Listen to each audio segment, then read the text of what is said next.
¿Cómo están? Muy buenas noches, soy Gaby Tlaseca. Bienvenidos a esta mesa de martes de Debate 22. Muy agradecida por arrancar una vez más temporada, la 11ª ya de esta mesa de debate. Así que gracias por su preferencia. Los mandatarios de México, Estados Unidos y Canadá se reunieron la semana pasada aquí en la Ciudad de México para celebrar la cumbre de líderes de América del Norte con el objetivo de hablar sobre temas de migración, economía y, por supuesto, política regional. El encuentro diplomático, conocido popularmente también como la Cumbre de los Three Amigos, tenía como meta lograr acuerdos entre los tres países para enfrentar el cambiante entorno geopolítico global. Esta fue la primera visita a México de un presidente estadounidense en casi 10 años. ¿Cuál es el resultado e importancia de esta cumbre? ¿Cuál será el impacto social que tendrá tras las resoluciones, acuerdos y retos? De eso platicamos el día de hoy y estoy en este inicio de temporada muy bien acompañada por Enrique Perret, quien es internacionalista y experto en las relaciones México-Estados Unidos. También es director de la USA México Foundation y también me acompaña Dionisio Pérez Jácome, ex embajador de México en Canadá. ¿Cómo estás, mi querido Enrique? Qué gusto saludarte. Igualmente, Gaby, pues un gusto saludarte y gracias por la invitación a este programa. Dionisio, qué gusto también. Muy buenas noches. Bienvenido, qué gusto. Gaby, buenas noches. Es un honor estar contigo celebrando este inicio de la 11ª temporada. El honor es, por supuesto, de nosotros de tenerlos. A ver, empecemos primero poniendo un poco sobre la mesa este tema. ¿Qué implicaciones tiene una cumbre como esta? Porque vemos toda la diplomacia, los acuerdos, la logística, los meses que se llevó la organización de todos estos temas que se pusieron sobre la mesa. Pero bueno, ¿qué implicaciones tiene para la gente normal? Ahorita vamos a platicarlo. A ver, Enrique, empezamos contigo, si me lo permites. A ver, pues para la gente normal, en el caso de México, evidentemente, reunirse con los líderes de las dos economías más importantes para México, pues tiene muchas implicaciones, ¿no? Estamos hablando, obviamente, de mucho comercio, el 80%, un poquito más del 80% del comercio de México es con Estados Unidos y Canadá. Estamos hablando también de que la mayor parte de la inversión extranjera directa que recibe México la recibe del bloque norteamericano, Estados Unidos y Canadá. Y bueno, hay muchos otros temas más allá del comercio y de la economía. Lo vimos alrededor de la cumbre o de la preparación de la cumbre. Vimos muchos temas de seguridad y vimos muchos temas migratorios. Estamos hablando en Estados Unidos tan solo se estima que hay 32 millones de mexicoamericanos o mexicanos viviendo en Estados Unidos o mexicoamericanos o americanas que ya son parte, ya sea residentes, ciudadanos en los Estados Unidos. Con Canadá tenemos un acuerdo de muchos trabajadores temporales que van y vienen todos los años. Entonces implican pues muchos temas, Gaby, para el futuro de México y para el futuro de la relación. Hasta ahí lo dejaría y ahorita entramos, si quieren, un poquito más a fondo. Por supuesto, Dionisio, ¿qué implicaciones tiene una cumbre como esta? Yo creo, Gaby, que es un evento muy importante, muy relevante para los tres países, pero más aún para México por haber sido el país anfitrión. Recordando un poquito de dónde surgen estas cumbres, bueno, a raíz de la firma del Tratado de Libre Comercio, se acordó que se reunirían los líderes de los tres países en forma anual. Lo que es muy relevante en este caso es que llevábamos ya por lo menos los últimos 3 años sin cumbre de este tipo, porque se atravesaron diversos elementos, como entre ellos el de la pandemia, que impidió volar a los mandatarios. Entonces había una serie de temas por platicar entre los tres países, siempre buscando coordinarse de la mejor manera y aprovechar para adoptar programas que beneficien a los tres países. Este tipo de cumbres, por lo general, implican una serie de reuniones trilaterales para, de nuevo, ver problemáticas y acciones comunes entre los tres países, y también se aprovechan para tener reuniones bilaterales, como lo hubo también en esta ocasión, en donde el presidente de México se reunió con sus homólogos tanto de Canadá como de Estados Unidos, y también se llevó a cabo una reunión entre el presidente de Estados Unidos y el primer ministro de Canadá. Digamos, y concretando, ¿en qué nos beneficia? Como decía Enrique, se habla mucho de comercio, se habla de inversión, se analiza cómo va el mundo y en este caso en particular, por ejemplo, se acordó, vamos a tener una estrategia para hacer que la región norteamericana capte más inversiones, para destrabar más todavía las barreras que pudieran todavía haber en materia de inversión. Y un tema bien importante que se trató en esta cumbre, para abordar poblaciones y grupos vulnerables, en donde hay una gran coincidencia, desde pueblos indígenas hasta jóvenes, por supuesto, disminuir la disparidad del ingreso, programas para evitar el racismo, la equidad de género, los derechos de la mujer, en fin, ya hablaremos de ellos, pero creo que en ese sentido fue muy fructífera la oportunidad de platicar de estos temas. Totalmente. Enrique, decías que íbamos a entrar un poco en detalles y esto es cierto.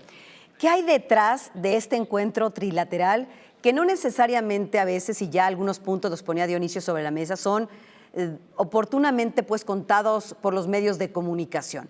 Sin embargo, sí se hicieron varios acuerdos, hubo varias firmas importantes y la gente se preguntará, bueno, de estos acuerdos que se tomaron, ¿cuándo me van a impactar a mí o a mi familiar que vive en los Estados Unidos o a aquella persona que quiere irse a vivir a Canadá, por ejemplo, o hablando de comercio o de economía? A ver, platícanos.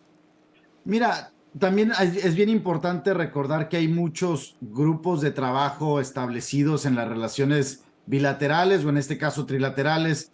El embajador Pérez Jácome ya mencionaba, por ejemplo, que en el marco del USMCA o el TEMEC, como le llamamos nosotros, por ejemplo, hay un capítulo, el capítulo 26, que establece que los tres países los tres secretarios de Economía o de Comercio, se tienen que reunir de manera semestral para abordar el tema o temas de competitividad. Entonces, ese es un grupo establecido en el marco del acuerdo trilateral comercial.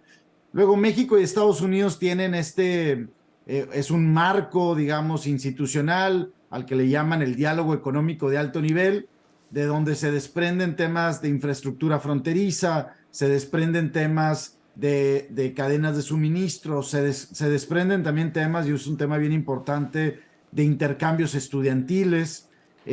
Tenemos también este grupo de trabajo entre México y Estados Unidos en materia de seguridad. Como recordarás, Gaby, el plan Mérida desaparece un poco, pero se crea otro grupo de trabajo al que le llaman el Marco Bicentenario, si no mal recuerdo.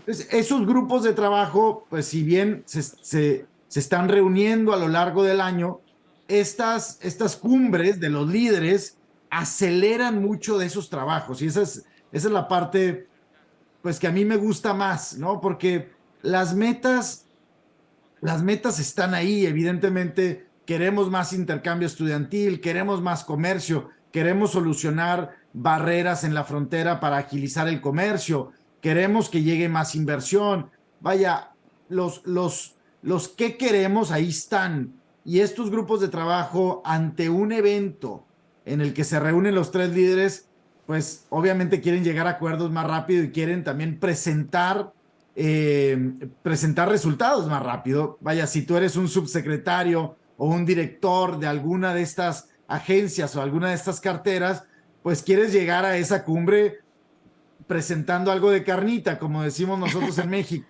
¿no? Y estas cumbres aceleran ese proceso y hay que aprovechar estas cumbres también para acelerar. Y la otra parte es los actores que no están dentro de gobierno como tal, ¿no? En este caso de la cumbre de América del Norte, vimos muchos actores privados, el sector privado participó mucho, ¿no? A través de México, el CCE, de Estados Unidos, de la Cámara de Comercio, de Canadá, del Business Council of Canada, y tanto son dueños de empresas como ejecutivos de empresas transnacionales, como representantes de asociaciones productivas, digamos, del país, que también traen temas consigo, ¿no? Lo vimos en el caso de México, Estados Unidos, el tema de los transgénicos en el maíz, por ejemplo, pues la participación del sector privado en el tema agropecuario es súper relevante. Entonces, por ahí me parece que va también esta importancia del del evento, los resultados que vemos regularmente son cosas que van pactadas desde meses atrás. Por ejemplo, el tema migratorio, pues incluso vimos al presidente Joe Biden anunciar algunos acuerdos previo a su llegada a México. Porque Así también es. tiene vaya, tenemos que recordar que muchas de las agendas también son agendas políticas y hay prioridades de cada país que a lo mejor no se comparten, ¿no? Pero lo importante es llegar a una situación común, digamos, a una mesa común en donde haya un ganar, ganar, ganar de los tres países, ¿no? ¿Qué opinas, Dionisio, en este tema? Porque se habla mucho por la proximidad, por los 32 millones de mexicanos viviendo en la Unión Americana, pero Canadá es un país también muy importante, no solo como socio comercial, sino también hay muchos mexicanos en este país. Sin duda. A ver, cuando se habla de América del Norte, pues Estados Unidos, por el tamaño que tiene, tanto de población como de la economía, siempre llama la atención o se termina estando en el centro de las diferentes conclusiones. Pero no hay que perder de vista aquí el rol que juega bilateralmente Canadá con México, como bien lo dices, Gary. Por ejemplo, México y Canadá, que tienen relaciones desde hace, bueno, casi 80 años, 78 años, han crecido 9 veces el comercio internacional entre estos dos países desde que se firmó el Tratado de Libre Comercio, pero en realidad el monto sigue siendo pequeño comparado con lo que tanto Canadá exporta e importa de Estados Unidos como en el comercio bilateral de México con Estados Unidos. Pero hay varios elementos muy importantes que salieron en esta cumbre que tienen que ver con fortalecer la relación bilateral, en particular de México con Canadá. Desde organizar reuniones, cumbres en materia de, como ya lo decía, protección de los derechos de las mujeres, de la salud reproductiva, hasta tener una mesa para buscar cómo se incorporan los jóvenes y las pequeñas y medianas empresas en las cadenas productivas de ambos países, hasta aspectos muy concretos que compartimos los dos países, que es la búsqueda de una mayor inclusión y, como le llaman allá en Canadá, reconciliación con los pueblos indígenas. Aquí México está siguiendo una política muy importante y focalizada hacia el sur-sureste, las poblaciones marginadas, y aquí hay una gran coincidencia con las experiencias que se viven en los territorios de Canadá, por ejemplo, ¿no? En innovación, sin duda, migración. Ya lo decía Enrique, México y Canadá tienen un programa muy exitoso de migración ordenada y recurrente a través del programa de trabajadores agrícolas temporales, en donde cada año cerca de 35,000 mexicanos, trabajadores y trabajadoras mexicanos, vuelan a Canadá para apoyar a la economía canadiense en labores de agricultura, forestal, y otros sectores. Bueno, la idea es ver este ejemplo, este ejercicio como ejemplo y ampliarlo, por mencionar varios más, ¿no? Por supuesto. Yo creo que es momento de hacer una pausa y regresamos porque hubo frases también interesantes que apoyan lo que ustedes están dando como análisis y que buscan justamente dar cuenta de estos resultados, de esta buena situación trilateral, más allá del amarillismo que pudieran haber manejado algunos medios de comunicación para colgarse de temas tendenciosos, pero creo que hay cosas súper importantes que han mencionado ustedes que son para aplaudir este tipo de encuentros, como el tema de acelerar muchas cosas que bien decía Enrique. Permítanme ambos hacer una pausa y regresamos a esta mesa de martes de Debate 22. Ya volvemos.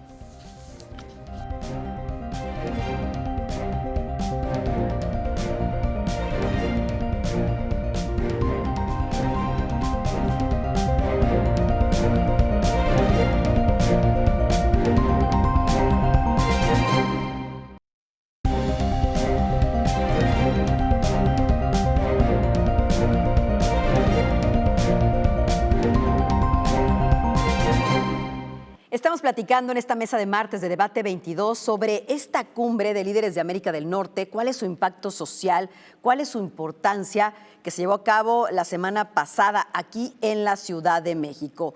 También decíamos y apuntaba muy bien Dionisio, México y Canadá llevan 78 años de relación y bueno, México y Estados Unidos 200 años de relación, y en estas relaciones se generan necesidades por la proximidad, por el acuerdo que se tiene en distintos órdenes y en distintas instancias.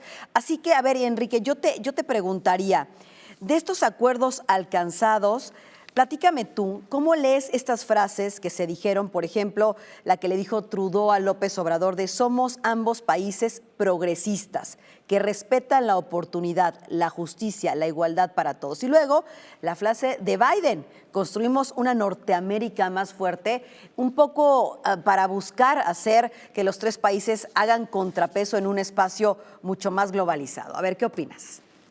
Mira, en la parte de Norteamérica y los tres países juntos somos más fuertes, se mencionó varias veces, el primer ministro Trudeau también lo mencionó al inicio de uno de sus discursos. Y, a ver, evidentemente pues, nos encanta escuchar eso, creo que no había sido así al menos en las últimas décadas, aún y cuando teníamos un tratado de libre comercio firmado y trabajábamos muy de la mano, digamos, el que Estados Unidos en particular, digamos, el hermano grande aquí, y Canadá y México hoy, los tres al unísono digan, bueno, es que la región tiene que ser mucho más fuerte, mucho más competitiva, mucho más integrada, a pesar de muchas diferencias que tenemos, porque allá afuera el contexto geopolítico necesita de esta unión. Me parece que reconocer eso es bien importante, ¿no? Es como reconocer, lo primero para ejecutar una buena propuesta, pues es reconocer que hay un problema allá afuera. Y en ese sentido, a ver, me parece que han pasado varias cosas que ejemplifican eso. En Estados Unidos se habló mucho de este Inflation Reduction Act, ¿no? Una propuesta que la propia Casa Blanca, el presidente Joe Biden, puso en el Senado y en el Congreso de Estados Unidos, una propuesta bastante extensa en muchos capítulos de medio ambiente, financieros, pero en la parte de medio ambiente había un incentivo particular para la compra de vehículos eléctricos en Estados Unidos de hasta $7,500 con ciertas, evidentemente, reglas. Y en un principio esa propuesta se había mandado para que fueran solamente vehículos hechos en Estados Unidos los que fueran susceptibles de ese incentivo. Y por propuesta de Canadá y de México, o presión de México y Canadá, terminó esa propuesta aceptada para hacer coches hechos en Norteamérica, incluidos Canadá y México. Es decir, un reconocimiento de que la industria automotriz es mucho más fuerte de estos vehículos eléctricos hechos en Norteamérica y no solamente en Estados Unidos. Hay que recordar, Gaby, que el tema del Buy America no se ha ido del todo, sigue siendo algo, digamos que apetitoso para algún segmento político en Estados Unidos, y contra eso luchamos, es decir, la regionalización o Norteamérica, pues lucha un poco tanto en México con este tema de soberanía, y la soberanía es una barrera para inversión, principalmente el tema energético. En Estados Unidos también se lucha con ese concepto de Buy America, y en Canadá también hay evidentemente un grupo de personas que cree que es mejor solo lo hecho en Canadá, y hay niveles proteccionistas. Me parece que ese reconocimiento a través de las frases que tú mencionas, de trabajar los tres países juntos, sin ser uno enemigo del otro, en donde sí pudiera haber un bloque o otro bloque distinto a nuestra ideología comercial, dígase Rusia o dígase China, me parece que es bien importante ese reconocimiento. Dionisio, ¿qué quieren decir para ti estas frases? ¿Cómo las leíste? ¿Qué mensaje mandan? A ver, platícanos. A ver, yo coincido con Enrique en el sentido, déjame empezar por lo económico primero, la de Norteamérica como como un grupo unido. Creo que tenemos todo en el bloque norteamericano para ser la región más competitiva del mundo. Tenemos los recursos, tenemos la gente, y por recursos me refiero naturales, financieros, humanos. Tenemos las reglas, tenemos el andamiaje institucional. Y lo que hemos visto recientemente con las disrupciones, como la guerra entre Rusia y Ucrania, el COVID y los efectos que tuvo, etcétera, es que no hay como tener la producción cerca de ti y cerca de donde se va a consumir. Por Entonces, supuesto. un elemento muy importante es cambiar la mentalidad, cambiar el chip de decir, a ver, vamos a producir más en cada uno de nuestros países, a una visión en donde te diga, vamos a producir más como Norteamérica, que por cierto lleva implícito el que se produzca más en cada uno de estos tres países. Claro, sí. Pero unidos somos más poderosos. Hay una integración de reglas de origen tremenda entre los tres países. Hay ciertos productos en donde antes de llegar al producto final ya fue y vino etapas previas de este producto, unas 8 o 9 veces entre los tres países, ya sea en la industria aeronáutica, en la industria agroalimentaria, en fin. Entonces ahí tenemos una gran oportunidad. Creo que fue excelente que los tres líderes pues reconocieran esta situación. De hecho, se propusieran salir al mundo a buscar inversiones, a buscar atraer como bloque regional inversiones para ser más estratégicos y tener mayor seguridad en las cadenas de suministro. Creo que es muy interesante lo que se acordó en materia de semiconductores y baterías para autos eléctricos, por mencionar un par de varios sectores interesantes. Los aspectos de minería, de elementos críticos, que son los que se van a requerir en un futuro. Y el que estemos juntos pensando cómo entrarle a estos temas y movimientos, claro, y tendencias medioambientales, reducción de huella del carbono, el crear un mercado de hidrógeno en Norteamérica, creo que es excelente. Y por el otro lado, perdón, la segunda frase, la progresista, también creo que representó la oportunidad esta reunión para encontrar los elementos comunes, estos valores comunes que nos unen como naciones. Y fue lo que terminó viéndose en las declaraciones trilaterales. Ya comenté algunos de estos, desde la equidad de género, el buscar ir en contra de toda expresión racista, el buscar la paz y la seguridad, por supuesto la migración ordenada, proteger y ampliar los asilos, los mecanismos que tenemos para recibir cada país a los migrantes que recibe. Entonces, creo que en su conjunto se sentaron las bases para poder ir más rápido, obtener un progreso más rápido. Ahora está en manos de los tres países, y ahí no solo incluyo gobiernos, creo que también los sectores privados tienen mucho que hacer, las sociedades civiles tienen mucho que hacer por aterrizar estos conceptos y lograr que efectivamente Norteamérica sea la región más próspera. Nos quedan 2 minutos, vamos a dividirlo, 1 minuto para Enrique, otro minuto para Dionisio. Enrique, nada más 2 temas que causaron mucho revuelo en los medios. La captura de Ovidio Guzmán y el haber aterrizado en el AIFA. ¿Qué opinas? Tenemos 1 minutito. A ver, voy con la segunda primero, el haber aterrizado en el AIFA. A ver, pues obviamente causa ruido y a partir de ahí también causó mucho ruido que si el coche del presidente Biden y que habrán hablado ahí, y si platicaron de los botones del coche. Yo supongo que sí hablaron de los botones del coche. Cualquier persona que se suba a la bestia, vaya, pues obviamente es algo impresionante, ¿no? Pero, a ver, el haber aterrizado en el AIFA yo creo que es un win diplomático, digamos, es una ganancia diplomática para la Cancillería mexicana. Lograron que sucediera eso, es algo que quería el presidente. Vaya, creo que más allá del que haya aterrizado el Air Force One ahí, después trasladado a la Ciudad de México, creo que no hay mucho más allá que esa anécdota. En el tema de Ovidio Guzmán, me parece que, hay una señal de que sí hay una cooperación, más allá del ruido o la rumorología que se haya causado. Me parece que sí hay una cooperación internacional. Nos da gusto que no haya un rompimiento en eso. Me parece que no se puede capturar a un capo como sin algo de apoyo de Estados Unidos. Me parece que México sabía que el presidente Joe Biden iba a llegar a pedirle a México mucho mayor fuerza Bien. en temas de seguridad nacional, principalmente por el tema del fentanilo, que ha matado más de 100,000 personas tan solo el año pasado. Entonces, México, sabiendo que el presidente de Estados Unidos iba a llegar con una petición muy dura, y así lo hizo, frente al caso de fentanilo, pues el gobierno mexicano me parece que quiso actuar en ese frente. Bien. No es la primera vez que lo vemos, no solamente es en este gobierno, el Sí. que se actúe de esa forma frente a un contexto político con Estados Unidos. Así. Muy bien. Dionisio, tenemos que despedirnos, pero no quiero dejar de lado tu opinión con base a estos dos temas.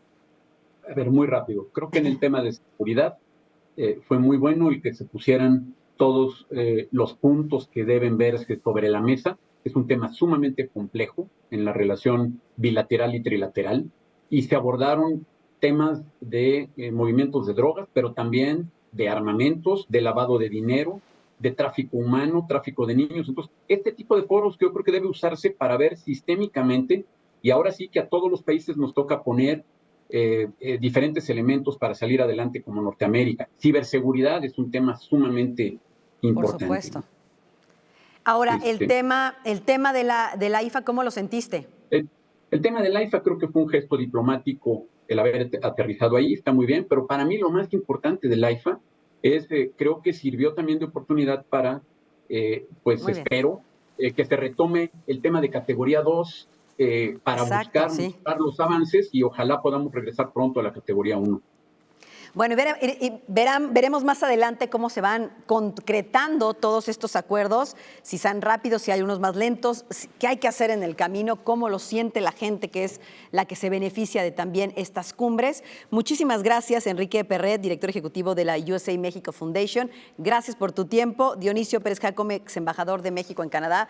A los dos, muchas gracias por haber dado la patadita en esta 11ª temporada y con este importante tema de Debate 22. Muchas gracias. Gracias a ti. Y gracias a ustedes, como siempre, muy buenas noches. Nos vemos el próximo martes.